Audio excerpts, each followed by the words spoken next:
اعوذ باللہ من الشیطان الرجیم بسم اللہ الرحمن الرحیم صلی اللہ علی النبی الامی وعلی آلہ وصحبہ وبارک وسلم صلاۃ و سلاما علیک یا سیدی یا رسول اللہ۔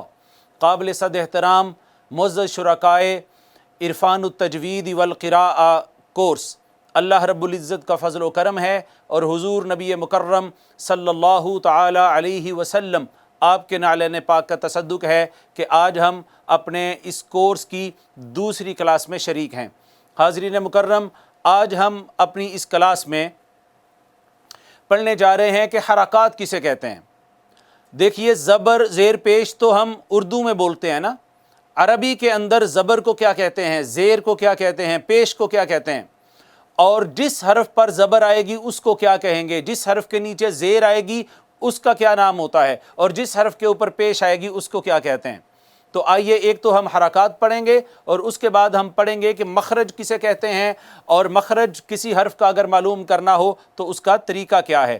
معزز ناظرین و سامعین، بلا تاخیر آج کی کلاس کا آغاز کرتے ہیں۔ آپ نے پین اپنے پکڑ لیے ہوں گے، نوٹ بکس آپ کے ہاتھ میں ہوں گی، تو آئیے شروع کرتے ہیں۔ سب سے پہلے حرکات کا بیان۔ کس کا بیان جی؟ حرکات۔ حرکات جمع ہے حرکت کی۔ حرکات کا بیان دیکھیے، ہمارے ہاں حرکت کہتے ہیں زبر زیر پیش کو۔ ہم نے آج دیکھنا ہے کہ عربی میں زبر زیر پیش کو کیا کہتے ہیں، زبر زیر اور پیش۔ زبر زیر اور پیش۔ زبر کو حاضرین محترم کہتے ہیں فتحہ۔ کیا کہتے ہیں؟ فتحتن ہے ویسے، لیکن جب وقف کرتے ہیں تو تا کے نقطوں کو اڑا دیتے ہیں، تو پڑھیں گے فتحہ۔ زیر کو کہتے ہیں کسرہ۔ کیا کہتے ہیں جی؟ کسرہ۔ اور پیش کو کہتے ہیں ضمہ۔ تینوں الفاظ جو ہیں وہ ہم وزن ہیں، ہم وزن ہیں۔ زبر کو فتحہ، فتحہ، فتحہ۔ زیر کو کسرہ، کسرہ، کسرہ۔ پیش کو ضمہ، ضمہ، ضمہ۔ حاضرین محترم، زبر کو کہتے ہیں فتحہ، زیر کو کہتے ہیں کسرہ، پیش کو کہتے ہیں ضمہ۔ کیا لکھا ہے آپ نے؟ زبر کو فتحہ، زیر کو کسرہ اور پیش کو ضمہ۔ فتحہ، کسرہ، ضمہ۔ پڑھیے گا میرے بعد، 3 دفعہ پڑھیں گے ہم۔ فتحہ، کسرہ، ضمہ۔ پھر پڑھیں، فتحہ، کسرہ، ضمہ، فتحہ، کسرہ، ضمہ۔ حاضرین مکرم، زبر کو فتحہ، زیر کو کسرہ اور پیش کو ضمہ کہتے ہیں۔ اب آئیے دیکھتے ہیں کہ جس حرف کے اوپر زبر آئے گی اس کو کیا کہیں گے، یعنی کہ فتحہ ہوگی تو اس حرف کو کیا کہتے ہیں۔ جس حرف کے نیچے کسرہ یعنی کہ زیر ہوگی تو اس کو کیا کہتے ہیں، اور ضمہ، جس حرف کے اوپر ضمہ پیش ہوگی تو اس کو کیا کہتے ہیں۔ جس حرف پر فتحہ ہوگی تو وہ یہ سارے الفاظ اور کلمات جو ہیں مفعول کے وزن پر آئیں گے۔ کس وزن پر آئیں گے؟ مفعول۔ کہیے مفعول، مفعول، مفتوح۔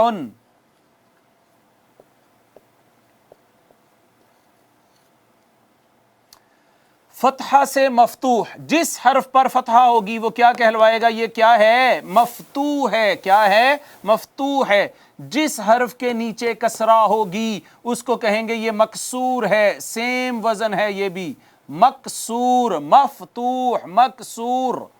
اور اسی طرح یہ بھی وزن سیم ہے اس کا، ضمہ سے مضموم۔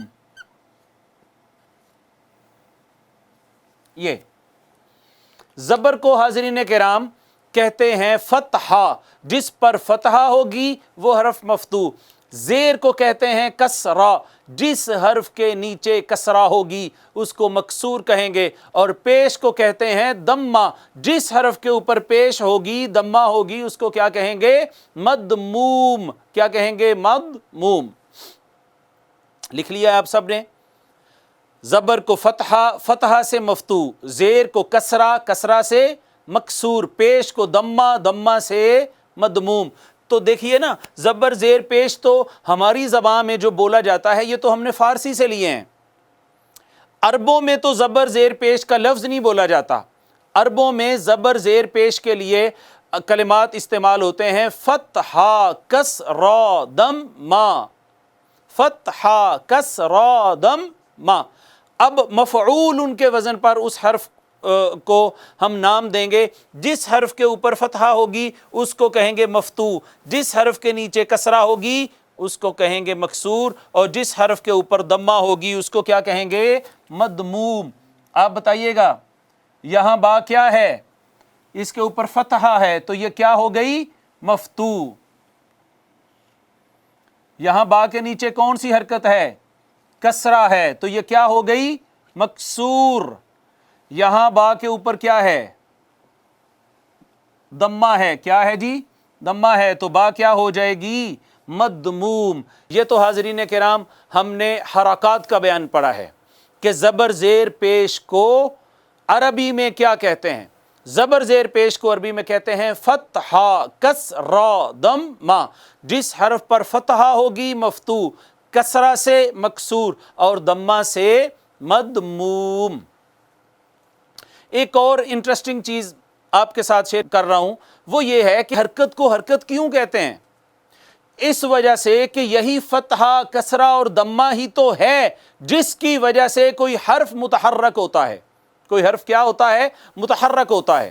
دیکھیے مثال کے طور پر یہی حرف جو ہم نے لکھا، یہاں میں الگ سے لکھتا ہوں، اس کو آپ پڑھیے، اس کو پڑھیے، آپ کہیں گے جی یہ با ہے، کیا ہے؟ با ہے۔ اس پر زبر زیر پیش فتحہ کسرہ ضمہ ہے؟ نہیں ہے، کوئی حرکت نہیں ہے نا۔ اگر آپ اس کو کہیں گے با ہے تو میں عرض کروں گا کہ آپ نے اس کو نہیں پڑھا، آپ نے تو یہ پڑھا ہے، با زبر الف با، آپ نے تو یہ پڑھا ہے با۔ آپ اس کو پڑھیے، نہیں پڑھ سکتے۔ کیوں نہیں پڑھ سکتے؟ اس وجہ سے کہ اس پر تو حرکت ہی کوئی نہیں ہے۔ جب حرکت ہی نہیں ہے تو متحرک کیوں کر ہو سکتا ہے؟ آپ سمجھے ہیں؟ تو حرکت کو حرکت اسی وجہ سے کہا جاتا ہے کہ ان سے حروف کیا ہو جاتے ہیں؟ متحرک ہو جاتے ہیں۔ تو فتحہ سے مفتوح، کسرہ سے مکسور اور ضمہ سے مضموم ہو گیا۔ یہ چند ایک حرکات تھیں ناظرین کرام جو ابھی ہم نے پڑھی ہیں۔ اس کے علاوہ کچھ اور حرکات کے ضمن میں بھی چیزیں ہیں، مثال کے طور پر سکون۔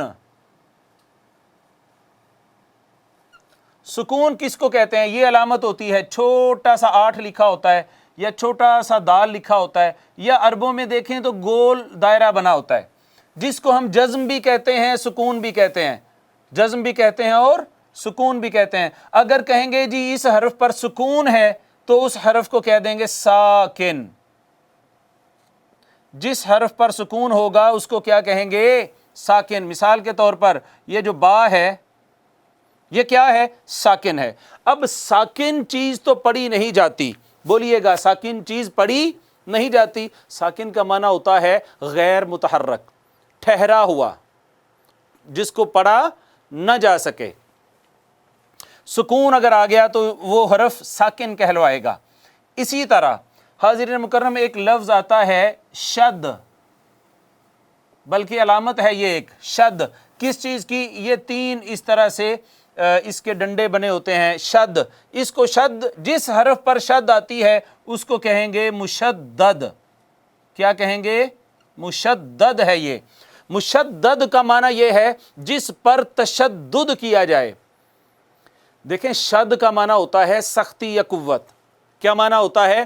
سختی یا قوت۔ تو جس حرف پر شد آئے گی نا اس پر ہم نے پچھلے حرف کو زور سے مارنا ہے، قوت سے مارنا ہے، سختی سے مارنا ہے، تو وہ مشدد کہلوائے گا۔ جس حرف پر شد آئے گی وہ کیا کہلوائے گا؟ مثال کے طور پر با کے اوپر شد ہے تو جیسے کہتے ہیں ربا، تو را کو با پہ زور سے ماریں گے، اس پر تشدد ہوگا اس وجہ سے کہ اس پر شد ہے۔ آخری چیز جو ہم پڑھنے جا رہے ہیں وہ ہے تنوین۔ تنوین، یا میں اس کو ہمیشہ کہتا ہوں نون تنوین۔ میں اس کو کیا کہتا ہوں جی؟ نون تنوین۔ عام طور پہ اس کو تنوین کہا جاتا ہے۔ یہ کیا ہوتی ہے؟ یہ حرکت جب ڈبل آتی ہے، 2 زبر 2 زیر 2 پیش، اس کو ہم تنوین کہتے ہیں یا نون تنوین کہتے ہیں۔ تو جس حرف پر تنوین ہوگی یا نون تنوین ہوگی حاضرین مکرم اس کو کہیں گے منون. کیا کہیں گے؟ منون. اسی وزن پر، مشدد کے وزن پر. کس وزن پر؟ مشدد کے وزن پر. یہ تو ہمارے حاضرین مکرم آج کے قواعد کے سبق کا ایک پورشن ہوا ہے. ابھی تک جو چیز ہم نے پڑھی ہے وہ یہ پڑھی ہے کہ حرکت کسے کہتے ہیں. حرکت کہتے ہیں زبر زیر پیش کو. پھر ہم نے یہ بھی دیکھا کہ زبر زیر پیش کو حرکت کیوں کہتے ہیں. اس وجہ سے کہ اگر کسی حرف پر حرکت نہ ہوگی وہ متحرک ہی نہیں ہو سکتا، اس میں آپ تحرک اور موٹیویشن ہی پیدا نہیں کر سکتے. تو حاضرین کرام حرکت کہتے ہیں زبر زیر پیش کو. اب زبر زیر پیش کو عربی میں کیا کہتے ہیں جو ہم عام طور پہ اب آگے استعمال کریں گے؟ زبر کو فتحہ، جس پر فتحہ ہوگی اس حرف کو کہیں گے مفتوح ہے. زیر کو کسرہ، جس حرف کے نیچے کسرہ ہوگی کہیں گے یہ مکسور ہے. پیش کو دمہ، جس حرف پر دمہ ہوگی یہ حرف مدموم ہے. سکون کی علامت ہوگی تو کہیں گے حرف ساکن ہے. اور اسی طرح شد کی علامت ہوگی تو کہیں گے مشدد ہے. جیسے وزن ہوتا ہے نا منور، منور، اسی طرح کہیں گے مشدد ہے. اور جس حرف پر تنوین یعنی کہ دو زبر، دو زیر، دو پیش ہوگی اس کو کہیں گے یہ منون ہے. یہ کیا ہے؟ منون. اسی طرح منور کے وزن پر مشدد، منون. یہ تو تھا حرکات کا بیان. اگین ایک دفعہ دہرانے کی کوشش کرتا ہوں. حرکت کہتے ہیں زبر زیر پیش کو. ہم نے پڑھنا ہے کہ عربی میں اسے کیا کہتے ہیں. عربی میں زبر کو فتحہ، جس حرف پر فتحہ اسے مفتوح. زیر کو عربی میں کسرہ، جس حرف کے نیچے کسرہ اسے مکسور. پیش کو دمہ اور جس حرف کے اوپر دمہ ہوگی اس کو مدموم کہیں گے. اس کے بعد جس حرف پر سکون ہوگی اسے ساکن، جس حرف پر شد ہوگی اسے مشدد، اور جس حرف پر تنوین، یا میں نے عرض کیا میں نون تنوین اسے کہتا ہوں. کیوں کہتا ہوں؟ آنے والے کچھ لیکچرز میں انشاءاللہ یہ بات طے ہو جائے گی. جو جس حرف پر تنوین ہوگی اس کو منون کہا جاتا ہے. یہ تو تھا حرکات کا بیان. اور پھر ہم نے یہ بات بھی کی کہ حرکت کو حرکت اس وجہ سے کہا جاتا ہے کہ اس سے حرف کے اوپر تحرک پیدا ہوتا ہے. اس کے بغیر حرف جو ہے ادا نہیں ہو پاتا. تو آئیے ناظرین کرام اس کا ایک چھوٹا سا اور پورشن ہے قواعد کا جو آج ہم پڑھنا چاہ رہے ہیں، اور وہ یہ ہے کہ مخرج کسے کہتے ہیں. اور ہم نے اگر کسی مخرج کا معلوم کرنا ہو کہ اس حرف کا مخرج کیا ہے تو کیسے پتہ چلتا ہے، یہ چیز پڑھتے ہیں. آپ لکھیں گے مخرج کا بیان.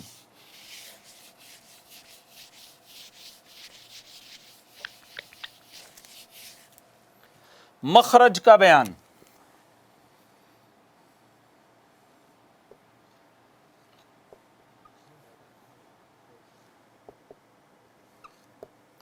جی مخرج کہتے ہیں حاضرین کرام حروف کے ادا ہونے کی جگہ کو. کس کو؟ حروف کے ادا ہونے کی جگہ کو. کس کو؟ حروف کے ادا ہونے کی جگہ کو مخرج کہتے ہیں. یہ خارج یخرج سے لفظ نکلا ہے. اس کا معنی ہے خروج کی جگہ.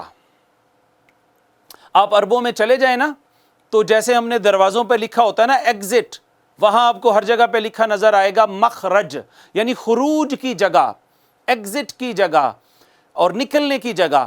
مخرج سے یہاں اچھا اس کو مخرج نہیں کہنا، زبر کے ساتھ پڑھنا ہے. مخرج، مخرج کہنا ہے. کیا کہنا ہے؟ مخرج کہنا ہے. حروف کے ادا ہونے کی جگہ، حروف کے ادا ہونے کی جگہ کو مخرج کہتے ہیں. پہلی بات تو یہ ہے. دوسری بات جو ہم آج پڑھنا چاہ رہے ہیں وہ یہ ہے مخرج معلوم کرنے کا طریقہ. لکھیے مخرج معلوم کرنے کا طریقہ.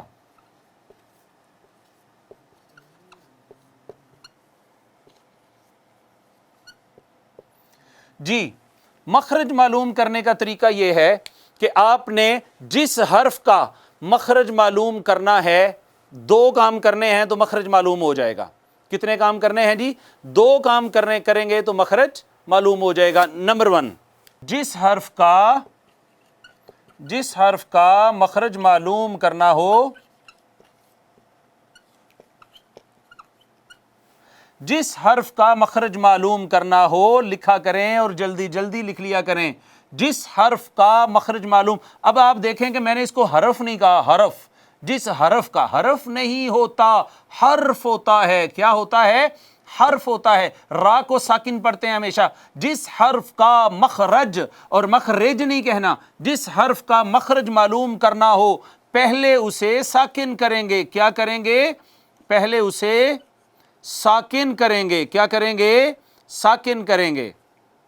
لکھ لیں، جس حرف کا مخرج معلوم کرنا ہو پہلے اسے ساکن کریں گے. نمبر 1 یہ لکھ لیا آپ نے بات. جس حرف کا مخرج معلوم کرنا ہو پہلے اسے کیا کرنا ہے؟ ساکن کرنا ہے، ساکن کرنا ہے، ساکن کرنا ہے. جس حرف کا مخرج معلوم کرنا ہو پہلے اس کو ساکن کریں گے. نمبر 2، اور ما قبل کہتے ہیں جو اس سے پہلے ہو. اس کو دیکھ لیتے ہیں، آپ پہلے لکھ لیں.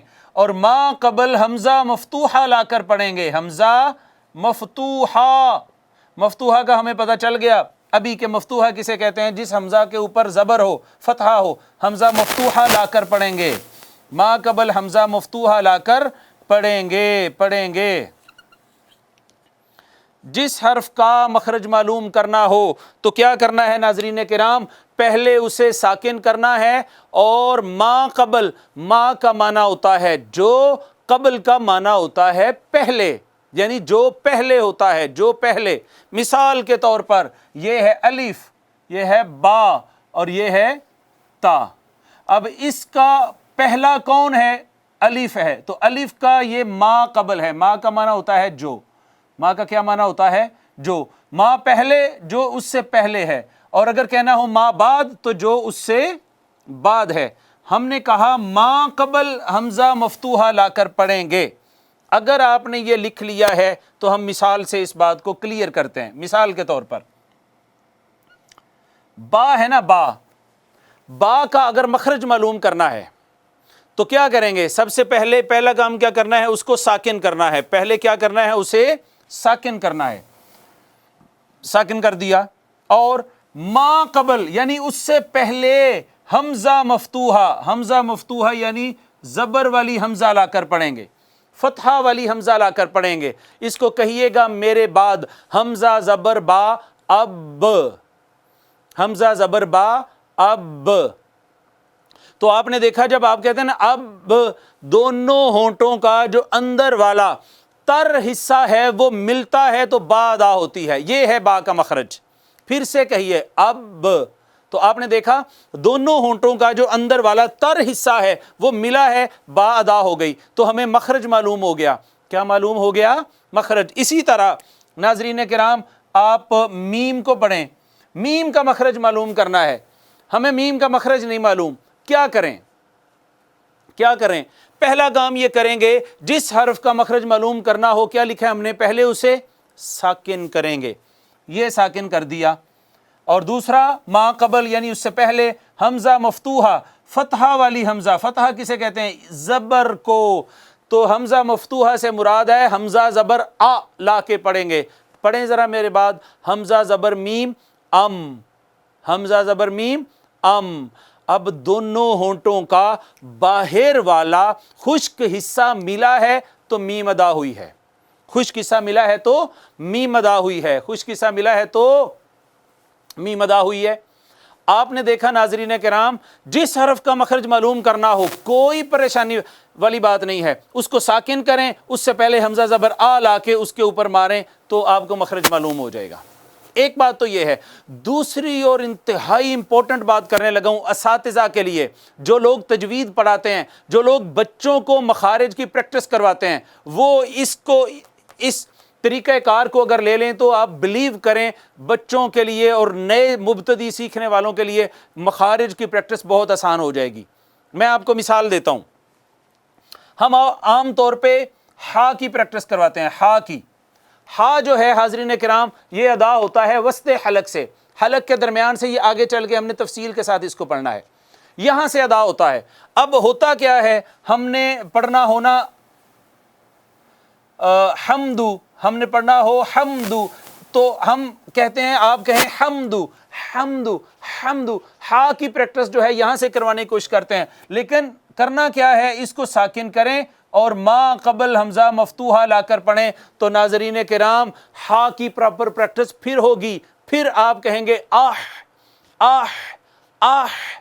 اگر آپ کسی کو کہیں بیٹے کہو حلوہ حلوہ، وہ صحیح نہیں پڑھ سکے گا، اس کو پتہ نہیں چلے گا ہا کو کہاں سے ادا کرنا ہے. تو طریقہ کار یہ ہے، جس حرف کا مخرج معلوم کرنا ہو پہلے اسے ساکن کرتے ہیں اور اس ما قبل حمزہ مفتوحہ لا کر پڑھتے ہیں، اس کو ساکن کرتے ہیں اور ما قبل حمزہ مفتوحہ لا کر پڑھتے ہیں. تو دو چیزیں جو ابھی ہم نے پڑھی وہ یہ پڑھی کہ مخرج کہتے ہیں حروف کے ادا ہونے کی جگہ کو.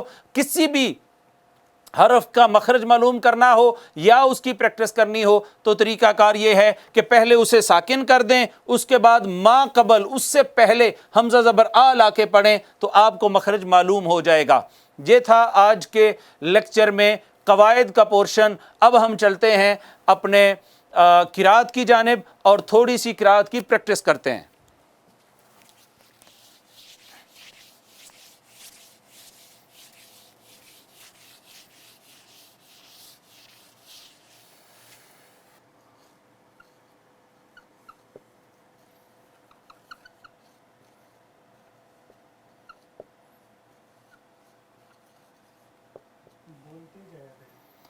اعوذ باللہ من الشیطان الرجیم، بسم اللہ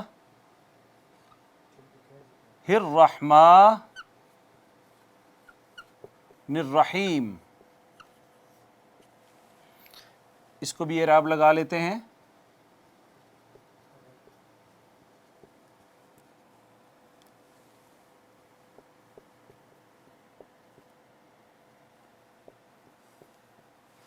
حاضرین مکرم، یہ آپ دیکھیے گا کہ ہم نے آج دو چیزیں لکھی ہیں، تعوذ لکھا ہے اور تسمیہ لکھی ہے.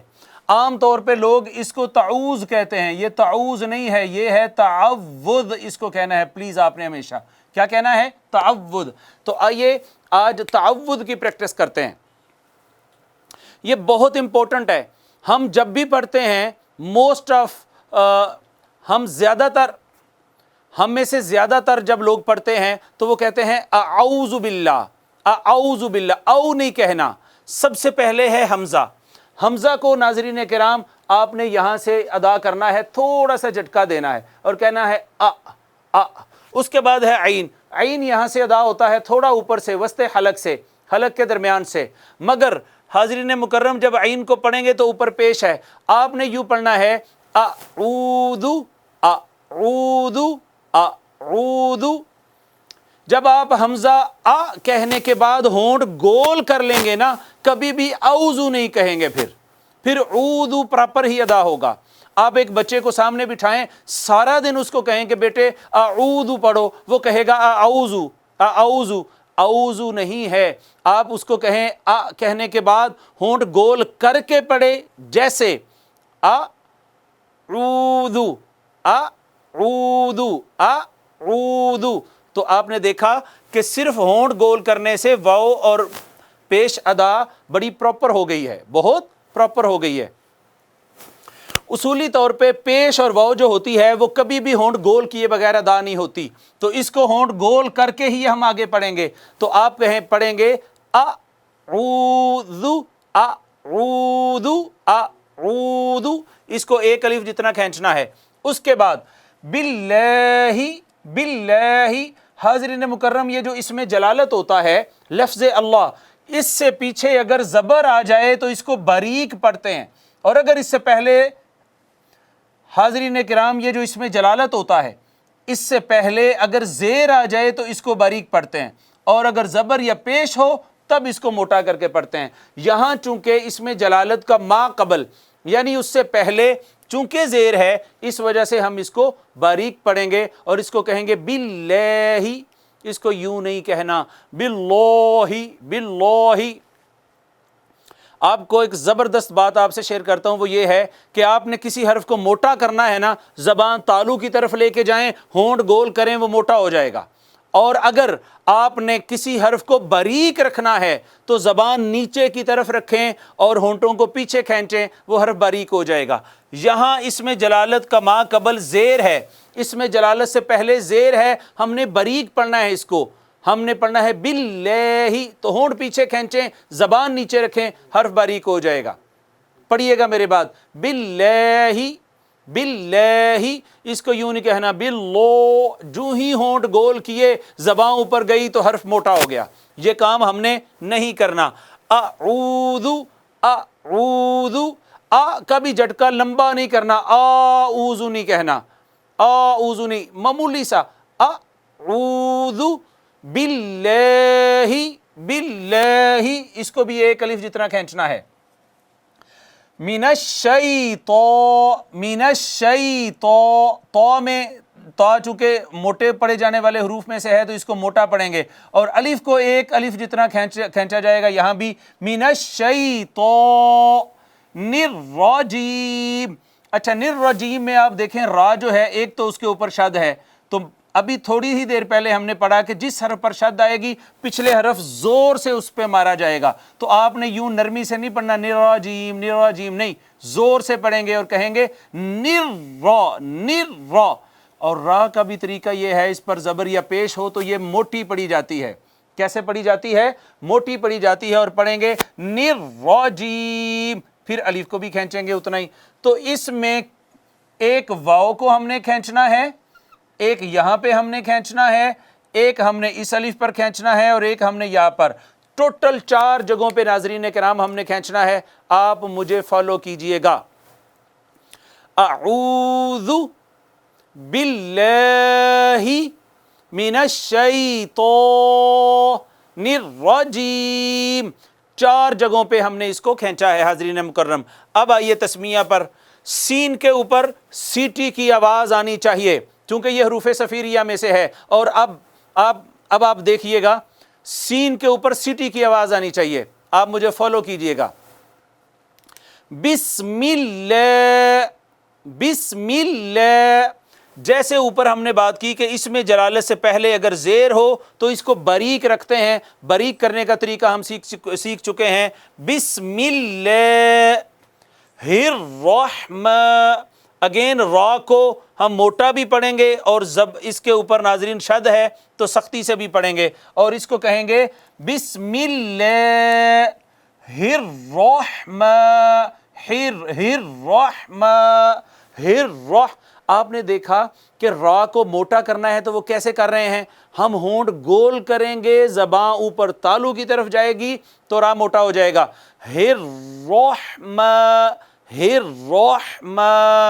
جی۔ اگین اسی طرح نون کو را کے اوپر زور سے مارنا ہے چونکہ یہ مشدد ہے اور زبر ہے تو موٹی بھی پڑھنی ہے۔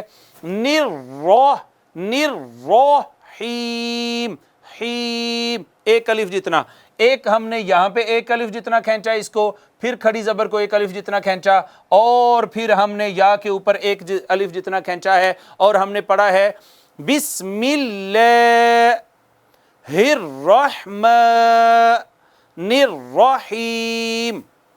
حاضرین کرام، یہ آج کی ہماری قرات کا سبق تھا۔ آج کے لیکچر میں جو چیزیں ہم نے پڑھی ہیں وہ ہم نے حرکات کا بیان پڑھا۔ حرکت کہتے ہیں زبر زیر پیش کو، زبر کو فتحہ، جس پہ فتحہ ہوگی اسے مفتوح، زیر کو کسرہ، جس حرف کے نیچے کسرہ ہوگی اسے مکسور، پیش کو دمہ، جس حرف پر دمہ ہوگی اس کو مدموم کہیں گے، جس حرف پر سکون ہوگا اسے ساکن کہیں گے، جس پہ شد ہوگی اسے مشدد، اور جس حرف پر 2 زبر 2 زیر 2 پیش ہوگی تنوین یعنی کہ اس کو منون کہیں گے۔